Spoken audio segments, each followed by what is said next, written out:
Road किस लिए बने अस्ताना चौक पे? बिस्मिल्लाहिर्रहमानिर्रहीम, आपका शुक्रिया आप यहाँ पे आए कवरेज के लिए।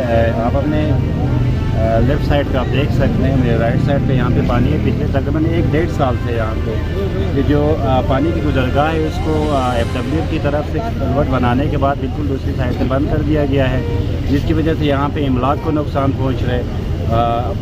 और कई दफ़ा एडमिनिस्ट्रेशन की तरफ से प्रॉमिस भी किया गया BNR की तरफ से कि इन मामलात को, ये जो आगे रोड है, जो पानी के जो चैनल उसको वागज़ार करेंगे। उसके बावजूद भी यहाँ पे अभी तक कोई एक्शन नहीं हुआ, जिसकी वजह से आज रोड ब्लॉक किया गया है यहाँ पे इलाका मकीन की तरफ से। और जब तक ये मामलात हल नहीं होंगे तब तक ये यहाँ पे इस वक्त लेडीज़ यहाँ पे मौजूद है। और अगर आप दूसरे इस साइड पे जो ज़मीनों को आप देख लें तो ये बेचारे डिसेबल है, ये दोनों। सही बात है। तो डिसेबल है, उसके बावजूद भी किसी की तरफ से कोई यहाँ पे एक्शन नहीं लिया गया हुआ है, जिसकी वजह से ये रोड ब्लॉक है। और ये मसाइल के हल होने तक, जब तक ये लोग रोड में हैं, हम लोग भी यहीं पे खड़े हैं और इनके साथ बातचीत चल रही है। और एडमिनिस्ट्रेशन की तरफ से अभी कॉलें आ रही है, वो जैसे आएंगे यहाँ पे मामला का कोई हल निकल आएंगे, उसके बाद ये रोड थैंक यू भाई। अदरवाइज हम यहीं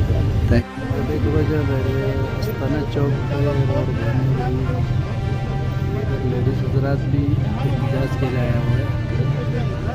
रोड अब तक बहाल नहीं हुआ है। उन्होंने बतीले कि अपने प्लाट में पानी भर गया।